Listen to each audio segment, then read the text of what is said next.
Está aí o tema de hoje, glória a Deus. Não celebramos a Páscoa, celebramos a vida eterna. Olá, abençoados, graça e paz, bem-vindos ao canal da Graça Pura. Sejam todos bem-vindos, abençoados.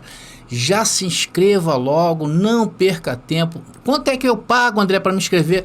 Não paga nada, esse canal aqui, tô 100% free, 100% grátis, tá bom? Se inscreve no nosso canal, curta as nossas mensagens, se você amar, compartilhe nos grupos, nas redes sociais nas quais vocês estão inseridos e vamos prosseguindo. E também, se você quiser que o YouTube te avise, é só você tocar aí o sininho aí embaixo que o YouTube vai te avisar, olha, a Graça Pura está no ar. Então, muito obrigado aí a todos os que já se inscreveram em nosso canal e que fazem parte da família da fé. Muito obrigado. Muito obrigado também aos abençoados que confraternizam comigo, né? Que estamos envolvidos lá no WhatsApp. Muito obrigado a todos vocês. Muito obrigado aí a esse grupo de apoiadores aí que são os moderadores do chat aqui da Graça Pura. Muito obrigado, Roselita, Márcia Andréia, Sônia Oliveira e a todos que acompanham, Roberto Conceição também, porque esquecer desse abençoado meu amigo. Bom, abençoados, eu quero falar rapidamente sobre o livro A Doutrina do Inferno. Todas as terças-feiras eu estou colocando nos correios para os abençoados. Bom, quem se interessar aí e tiver interessado nesse livro de estudo, de consulta, esse livro é um livro de consulta, uma consulta que você fará sempre quando estiver falando sobre o inferno, né? Sobre as doutrinas enganosas do inferno. Para os abençoados aí que quiserem, me adicione no chat que eu vou mostrar para vocês como vocês vão adquirir essa preciosidade e importante para os dias de hoje. Bom, abençoado, nós vamos falar agora do tema dessa mensagem. Estamos hoje em que o mundo está comemorando a Páscoa. E aí, André, podemos ou não comemorar a Páscoa? Nós não comemoramos a Páscoa, nós comemoramos a vida eterna.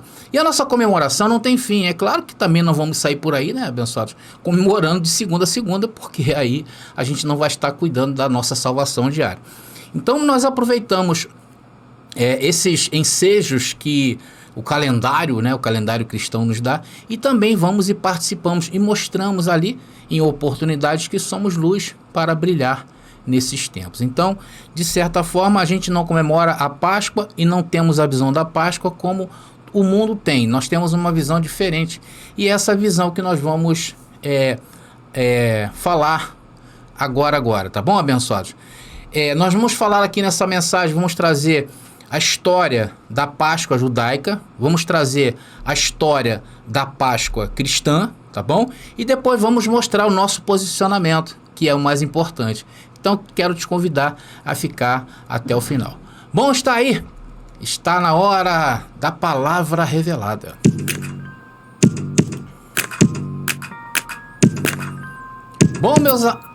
Bom, meus amados irmãos, minha família da fé, eleitos, predestinados a uma glória.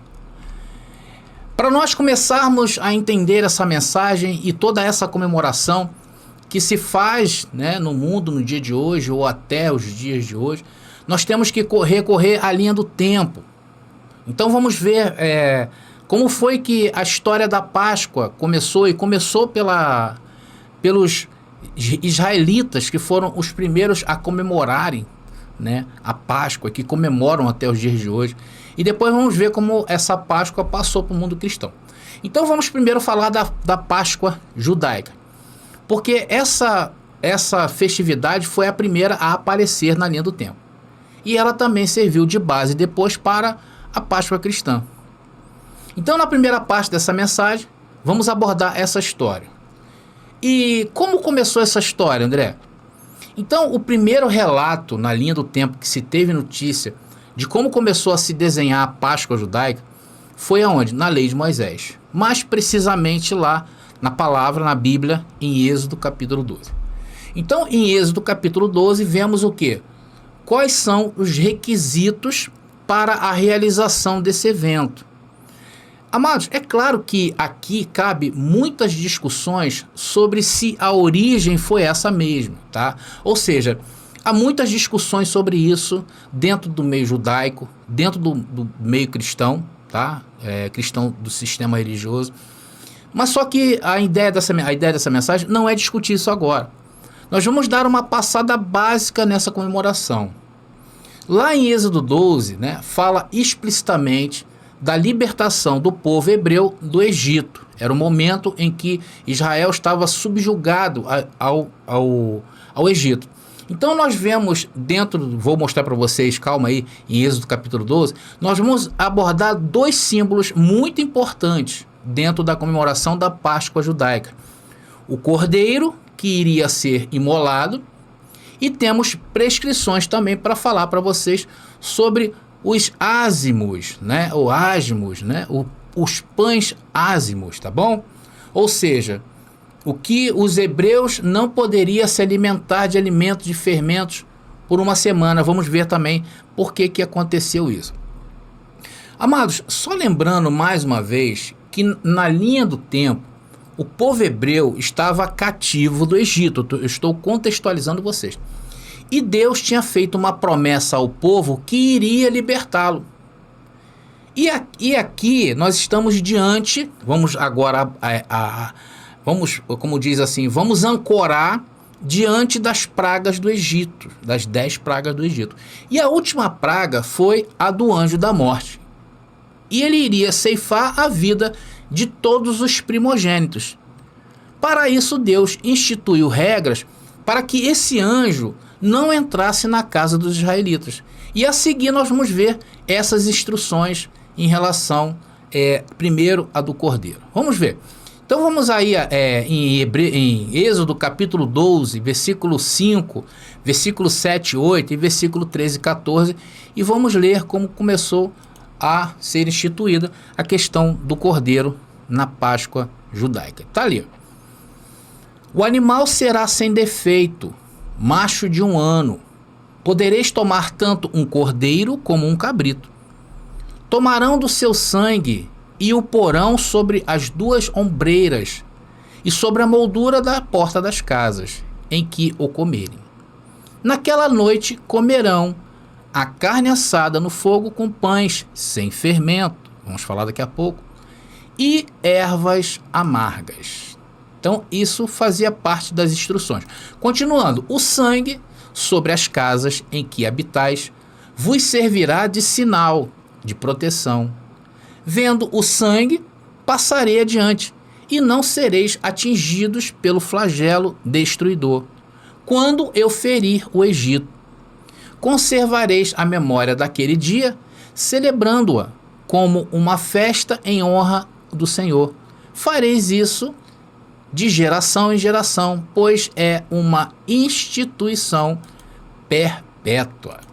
Só lembrando, abençoados, que essa conotação no final aí, perpétua, é altamente discutível, tá? Porque a própria lei, ela foi constituída para ser perpétua. Porém, esse perpétua entra na discussão que é um tempo determinado, tá? Isso foi um tempo determinado. Depois vocês vão entender isso aí um pouquinho mais na frente.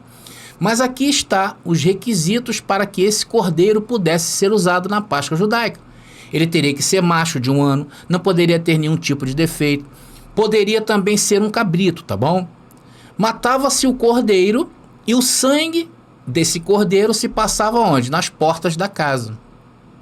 Então, à noite, quando caía a noite, se preparava um guisado, um cozido, né, com o cordeiro morto, com os pães sem fermentos e ervas amargas. Olha, o sangue nas portas da casa era um sinal de proteção. Deixa eu voltar aqui. Era um sinal de proteção. Ou seja, o anjo da morte, ao avistar o sangue que havia nas portas dos hebreus, esse anjo ele não entrava nas casas, ele passava adiante. Alguns usaram a expressão pular. Esse anjo pulava aquela casa e entrava onde não tinha sangue. Ou seja, o anjo ele ia pulando de casa em casa. Aquela que tivesse manchada de sangue, ele não entrava. Agora, inclusive, vou falar uma coisa legal, importante para vocês guardarem. A palavra pular em hebraico é passoa, tá? Passoa. Então, a partir dessa palavra que temos no hebraico, aparece a palavra pessá, que é o mesmo que algo que estivesse pulando. e uma atitude de salvar os primogênitos israelitas. Essa é a origem da palavra Páscoa em hebraico, que quer dizer o quê? Pessah. Tá bom, abençoado? Guarda essa palavrinha aí, Pessah. Inclusive, mais tarde, né, quando se desenvolveu a cultura da Páscoa cristã, né, isso por lá do meio do século, da Idade Média, se atribuiu ao coelho o símbolo da Páscoa, né? O coelho passou a ser o símbolo da Páscoa. Por quê? Por causa justamente do efeito de pular que havia lá em comemoração às festas da Páscoa judaica. Tá bom? Guarda isso aí. É claro que cabe discussões aqui. Muitos vão falar, não, porque isso é paganismo. Enfim, não quero entrar nesse meio, não quero entrar nesse mérito, tá bom?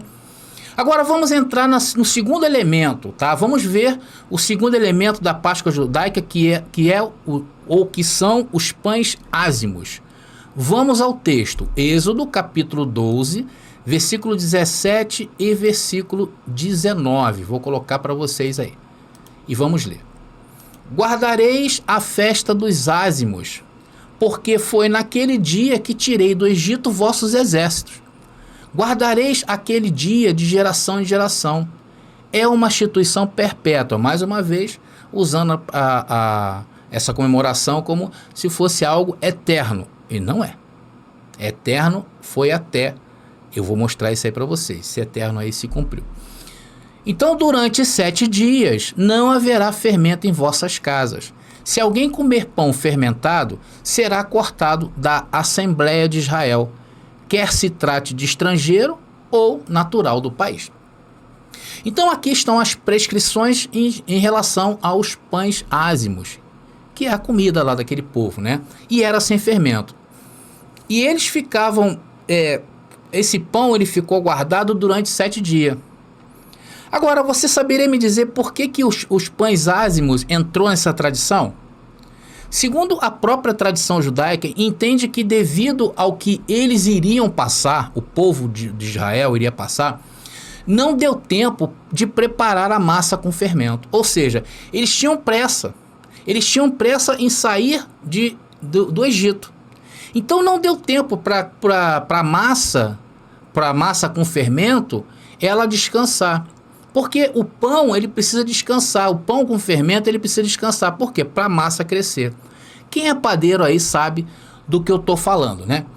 Então aqui eu estou destacando para vocês entenderem por que eles comemoram sem fermento. Tá bom? Nós então entendemos que o contexto da criação da Páscoa judaica, que significou, acima de tudo, libertação do povo do jugo do Egito, então, a partir dessa libertação, o povo seguiu para a Canaã prometida por Deus para adorar ao Deus de Israel. Então, amados, a Páscoa judaica significou a libertação e salvação do povo de Israel do Egito. É claro que eu estou apenas fazendo uma síntese bem humilde, um resumo bem humilde de como Israel comemorou, né, e comemora até os dias de hoje a Páscoa. Então, eles comemoram a Páscoa por quê? Porque eles esperam ainda o Messias prometido. Por isso que eles continuam celebrando a Páscoa, porque eles aguardam o Messias de Israel. Sendo que para nós, o Messias de Israel já veio ao mundo, né? Amados, agora na segunda parte dessa mensagem, nós vamos falar da Páscoa cristã. Primeiro eu trouxe o entendimento da Páscoa judaica, que eu acredito que os abençoados saibam até melhor do que eu. Agora vamos falar como foi desenvolvendo a Páscoa para os cristãos. Tá? E hoje os cristãos, você sabe que 99% dos cristãos do mundo comemoram a Páscoa, porque eles creem que Jesus foi o seu Messias. O cristianismo sistematizado, institucionalizado, crê que Jesus foi o Messias do povo, do mundo, né? Mas vamos ver as origens da Páscoa cristã e as diferenças da Páscoa judaica. Bom, a primeira eu já falei, né? Israel espera o seu Messias e comemora a Páscoa. O outro comemora a Páscoa mesmo sabendo que o Messias já veio. Eles comemoram. Amados, o que podemos notar é que a figura central da Páscoa do cristianismo é Jesus de Nazaré. Ele é a figura central do cristianismo, diferente da Páscoa judaica. que não entende Jesus de Nazaré como o Messias de Israel. O fato é que Jesus, ele morreu perto da Páscoa, tá? Ali próximo dos dias da Páscoa, apesar de haver controvérsias por causa dos próprios livros que narraram a história de Jesus de Nazaré. Eu não vou abordar isso nessa mensagem. O fato é que ele morreu ali com proximidade ali da Páscoa judaica. Então, pelo fato de haver essa proximidade, os primeiros cristãos compreenderam que o mistério Cristo tinha a ver também com a Páscoa judaica. Então eles associaram ali, pelo fato de Jesus ter morrido próximo da Páscoa, eles associaram a sua morte e a sua ressurreição à Páscoa judaica. Então isso foram fatos marcantes, tá? Que ali se tratava do Messias prometido, sendo que esse Messias para o cristianismo, eles encaram como se fosse o Messias deles, e não é. O Messias, Jesus de Nazaré, foi prometido a Israel e era o Messias de Israel. E esse fato, ela divide Israel até nos dias de hoje, sabia disso? Ela dividiu Israel naqueles dias, porque teve os seguidores de Jesus de Nazaré, dos próprios judeus, que se convertiam, né? Ali a graça se convertia ao cristianismo, ali o primeiro cristianismo do século, e essa divisão existe até os dias de hoje. E foi justamente Paulo, após a morte e ressurreição de Cristo, que evidencia isto, essa proximidade entre a Páscoa judaica e a Páscoa cristã. Olha o que Paulo falou em 1 Coríntios capítulo 5, versículo 7 e versículo 8, que diz assim, olha, purificai-vos do velho fermento, para que sejais massa nova, porque sois pães ázimos, porquanto Cristo, nossa Páscoa, foi imolado. Então, a partir dessa associação de Paulo com mais firmeza, os cristãos que viriam depois, eles começaram a celebrar a Páscoa e entender que Jesus foi a Páscoa, foi o Cordeiro imolado para a cristandade. E continua, celebremos, pois, a festa, não com o fermento velho, nem com o fermento da malícia e da corrupção, mas com os pães não fermentados de pureza e de verdade. Então, Paulo aqui autentica o Cristo ressuscitado, que foi realmente a Páscoa para Israel e agora também para todos os povos daqueles dias. Eu vou explicar isso aí. Porque a partir de agora, a ceia ou a Páscoa, ela está intimamente ligada ao ministério de Cristo e não mais à lei de Moisés. Esse é o posicionamento correto. Esse é o corte que você precisa entender. Você precisa discernir e separar. Por quê? Porque Paulo falou para aqueles dias. E eu vou explicar isso aqui. Mas vamos prosseguindo, tá bom? Eu vou tocar ainda nesse assunto. O fato é que Paulo, aqui por revelação, ele faz esse link com a lei de Moisés. Saindo de cena, a lei de Moisés estava saindo de cena, na linha do tempo, e a entrada do pacto da graça, que ainda aguardavam o noivo para a celebração das bodas do Cordeiro. Então eles estavam nesse período entre lei e o pacto que estava surgindo, o pacto da graça. Vocês vão entender isso aí. Amados, o fato esse por nós identificado, quando Cristo uniu o que? Céus e terra. Nós entendemos que esse momento, a partir do ano 70, quando se findou todas as coisas, quando se consumou, quando aconteceu o juízo final, quando aconteceu novos céus e nova terra, isso evidenciou para nós o quê? A nova entrada do reino de Deus no mundo. E isso Paulo descreve muito bem em Efésios, na carta que ele escreveu aos Efésios, no capítulo 1 e no capítulo 2. Não vou ler, depois você lê capítulo 1 e capítulo 2 de Efésios. Então, por muitos anos, essa foi a festa mais importante da cristandade. E depois foi gradativamente substituída pelo Natal. Então, isso eu estou falando, não estou falando do nosso posicionamento, tá? Estou falando do posicionamento do cristianismo institucionalizado, tá? O sistema religioso, eles comemoram assim. Então, depois, o Natal se tornou uma festa mais comemorada pelos cristãos. E hoje tudo isso virou o quê? Um grande comércio. Essa é a realidade. Tanto para o comércio de lojas que abarrotam seus estoques, porque a maior venda do ano se concentram nessas duas datas, tá? Natal e Páscoa, como para as igrejas também, as igrejas institucionalizadas de hoje, onde também geram lucros imensuráveis nessa data. Olha, vocês não sabem o que arrecada as igrejas católicas nesse período e também as igrejas evangélicas. Mas basicamente é isso, tá bom? Que descreve tanto a Páscoa cristã, ninguém sabe ao certo como começou, não existe assim um apontamento, tá, na data exata quando começou isso aí, porém entendemos que todas as duas deveriam ter se findado, tá bom? Agora, amados, a partir de agora nós vamos mostrar o nosso posicionamento quanto à Páscoa, tá bom? E a primeira coisa que quero deixar bem claro é que nós podemos sim comemorar os fatos da história, nós podemos, abençoe, isso aí sem problema, porque um povo sem história é um povo sem futuro, tá? O que não somos é futuristas. Nós não somos futuristas. As histórias bíblicas teve começo, meio e fim. Sendo que para a grande maioria das pessoas, elas não acreditam nessa hipótese. As pessoas, por quê? Porque o sistema dominador, ele colocou na mente das pessoas, através de suas doutrinas, que a Bíblia ainda está se cumprindo, que haverá ainda um futuro onde a Bíblia vai se cumprir. Então, comemoraremos sim a história, podemos comemorar a história em qualquer sentido, porém dentro do contexto em que ela se encontra.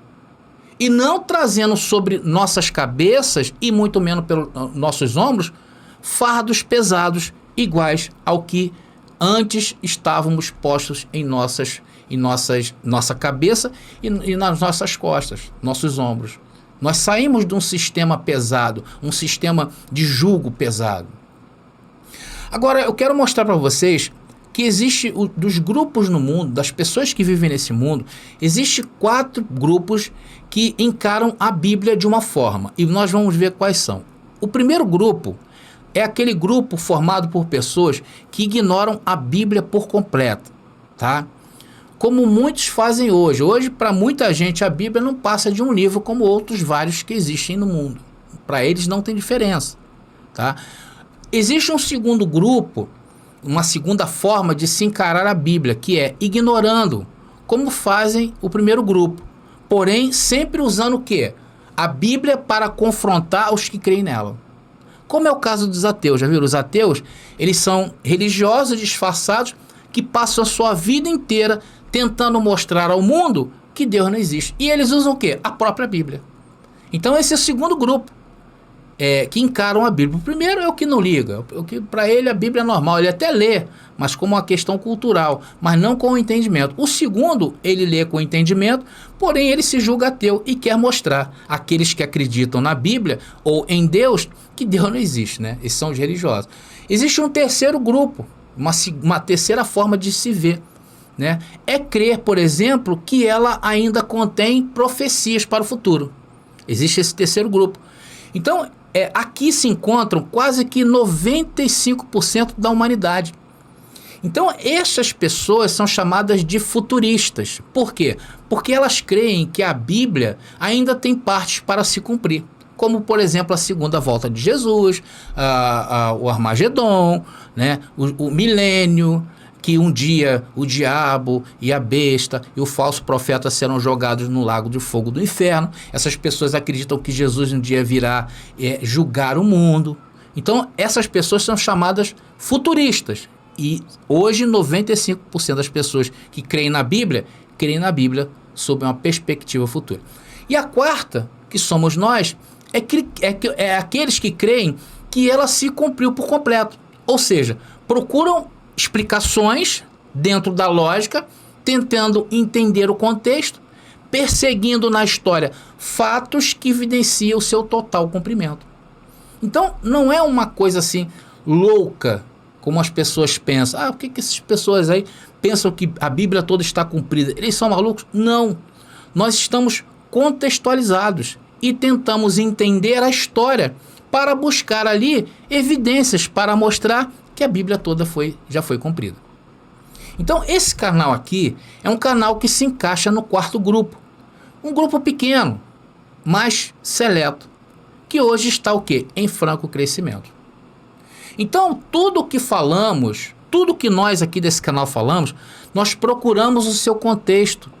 Não descontextualizamos um texto isolado como fazem a maioria dos que creem na Bíblia. Eles lêem um versículo, recorta aquele versículo e fica imaginando o amanhã.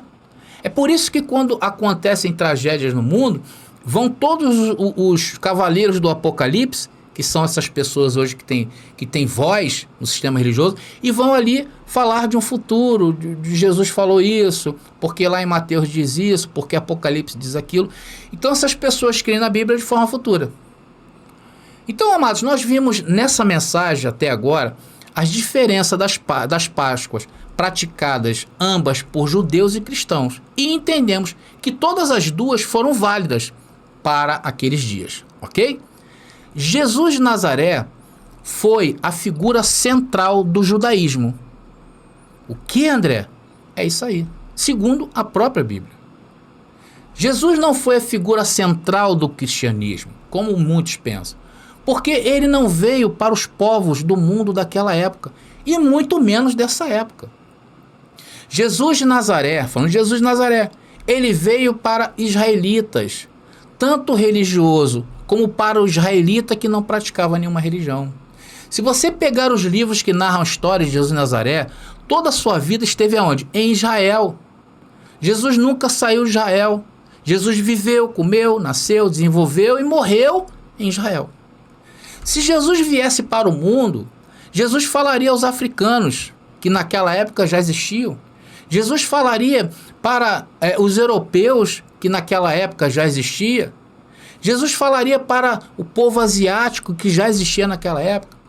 Se Jesus viesse para o mundo, ele teria que necessariamente se dirigir a esses povos. E ele não se dirigiu. Muito pelo contrário. O que nós sabemos sobre Jesus foi relatado em Gálatas capítulo 4, versículo 4, que eu quero ler com vocês. Aqui está o contexto da vida de Jesus. E não podemos fugir desse contexto.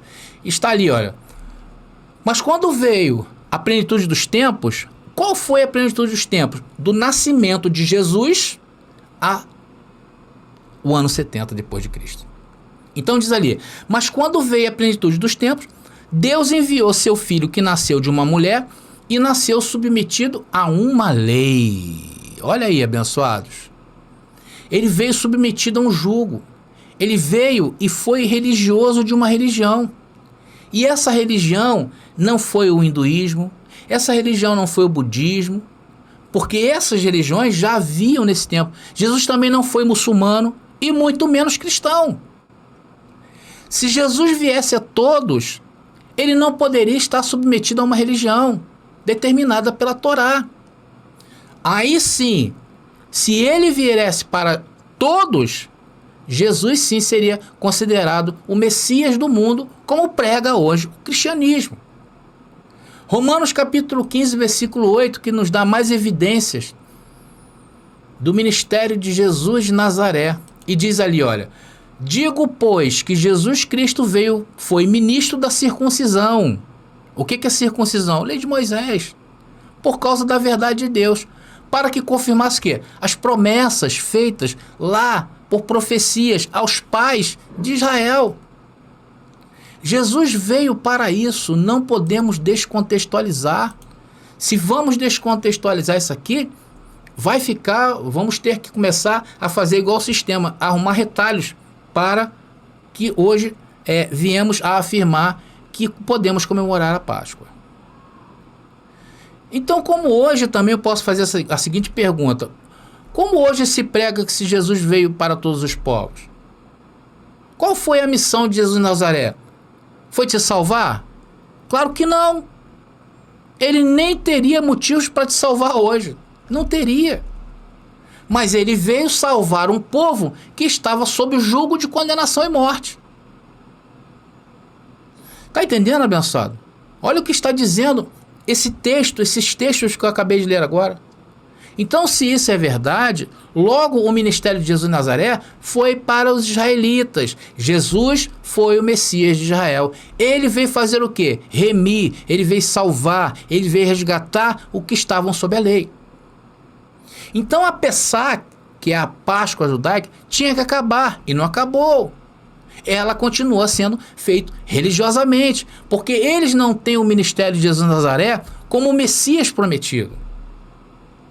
Se nós pegarmos o contexto do ministério de Jesus Nazaré, dentro dos livros Mateus, Marcos, João e Lucas, vamos ver Jesus falando ao povo de Israel, dentro de Israel. Jesus não curava outros povos. Jesus não tinha relacionamentos afetivos com outros povos.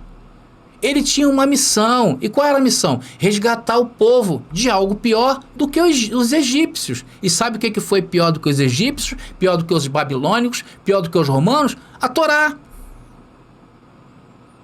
Então, quando Jesus de Nazaré morre, ele morre para Israel. E quando ele ressuscita, André? Ele ressuscita então como o pacto da graça, que tinha a ideia de unir dois povos a um somente. Aí Cristo chama Paulo e diz: Paulo, anuncia que entraremos em um novo tempo, que agora não haverá Israel e resto do mundo, agora é tudo um só, é um povo só, o povo da liberdade gloriosa dos filhos de Deus. Mas antes disso, Cristo, ele tinha contas a acertar. Havia contas a acertar com quem? Com Israel. Era com o mundo? Não, com Israel. Então, nesse período da morte de Jesus, ressurreição, até o ano 70, que compreende aí 40 anos, houve essa comemoração da Páscoa. Porque Cristo foi o cordeiro para aqueles dias, mas depois diz a palavra que ele consumou todas as coisas. Depois do juízo aplicado a Israel, se findou os rudimentos. Hoje não é pães ázimos, não é cordeiro, não é cabrito, não é pãozinho, suco de uva, como eles comemoram a Páscoa, que é a ceia, e muito menos coelhinho da Páscoa. Hoje estamos na imagem real das coisas. Hoje estamos no reino de Deus. A vida que vivemos hoje é algo sublime, sendo que para enxergar isto, tem que ter os olhos iluminados. Se não tiver os olhos iluminados, não vai enxergar, vai continuar vendo o mundo mal da carne, uma carne mal educada pelas mentiras das religiões. Hoje, a falta de educação das pessoas é devido às religiões. Vejam quantas guerras religiosas nós tivemos aí. E todas as guerras têm cunho religioso. Religião que te acusa de tudo. Religião que mata, rouba, destrói. É isso que o sistema religioso fez. Estão em guerra. Fazem a terra ficar feia. Mas a terra para nós, os da fé, é linda. Porque cremos que vivemos os melhores dias. Se você não vê isso, é um problema seu. Vá lá e continue ouvindo os sermões dos seus padres, dos seus pastores corruptos. Está aí no Brasil. Antigamente, eles ficavam por trás. Hoje em dia estão dando a tapa aí para todo mundo ver. E você defende pastores e padres? Estão aí agarrados com o poder, corruptos. Hoje está revelado o mal que fazem essas pessoas. Eles sempre estiveram atrás do poder. Estão aí, são os futuristas, que jogam tudo por futuro. Acusam o diabo, que não existe, mas tem que se manter viva a figura do diabo para que eles sejam acusados de seus crimes. E eles se passam de bonzinhos. Não, é porque o diabo entrou e fez. É isso que eu vejo. Bom, amados, estamos terminando essa mensagem. Ela é uma mensagem que é uma síntese de tudo que eu já apresentei neste canal. Tudo o que nós estamos vendo aqui, eu apresentei nesse canal. Eu quero fazer uma ressalva aqui de ler Gálatas capítulo 4, versículo 4 e 5, que complementa ali para quem Jesus veio, né? Tá ali. Mas quando veio a plenitude dos tempos, Deus enviou seu filho, que nasceu de uma mulher e nasceu submetido a uma lei. A fim de quê? De remir os que estavam sob a lei, para que recebêssemos a sua adoção. Então isso foi naqueles dias. Faltou esse versículo aí, complementa. Bom, abençoado? Então, amados, eu não vou entrar aqui em detalhes. Não vou. Essa é uma mensagem muito rápida. Quer saber melhor sobre ceia, sobre Páscoa? Procura aí no canal. Tem uma playlist com mais de 12 vídeos em que eu trago esse assunto. Então vou lá, esmiuço os versículos, vou lá na hermenêutica, na exegese. Vá lá e veja. Quer saber mais sobre a volta de Cristo? Aí no canal tem uma playlist onde falei de várias maneiras sobre a volta de Cristo. Inclusive hoje eu ia trazer mais uma mensagem sobre a volta de Cristo, porém não deu, porque esse domingo era um domingo que eu deveria trazer, eu entendi que eu deveria trazer essa mensagem sobre a Páscoa. Mas domingo que vem eu vou voltar, vou trazer aí, estamos na segunda parte de uma mensagem, onde eu mostro as evidências da volta de Cristo até o ano 70, o que aconteceu. Tá entendendo, abençoado? Então, amados, estamos chegando aí ao fim dessa rápida mensagem. Eu até esperava que ela fosse um pouquinho mais curta, mas eu acho que até aqui está de bom tamanho. Se você não entendeu alguma parte, procure de novo, veja de novo essa mensagem, veja com calma, anotem, vejam o contexto em que foi falada essa mensagem. Claro que existe, conforme eu falei para vocês, existem muitos versículos aí que os abençoados às vezes, principalmente aqueles que não entendem muito bem as mensagens aqui desse canal, fica com aquela pulga atrás da orelha, né? Mas André, aquele versículo, André, aquele outro. Calma que você vai entender. É só você buscar aí no canal que existe várias playlists sobre vários assuntos. Quer saber sobre pecado? Tem lá. Quer saber sobre o diabo? Tem lá. Vários vídeos. Enfim, tá aí toda a nossa informação e base de informação que não daria para falar agora nessa mensagem. Bom, amados, então vocês podem comemorar, mas não comemorar a Páscoa, como diz aqui, né? Nós não celebramos a Páscoa. Nós celebramos a vida eterna, tá? Então, os abençoados aí que tiverem família, um abraço a todos os seus familiares, abracem, se beijem. Se for para comer chocolate, coma canjica, coma carne, coma peixe, como que você quiser, tá? Só não vai exagerar muito não, tá? Porque senão depois o teu corpo pede contas aí a você. Tá bom, amados? Graça e paz aí e até a próxima mensagem.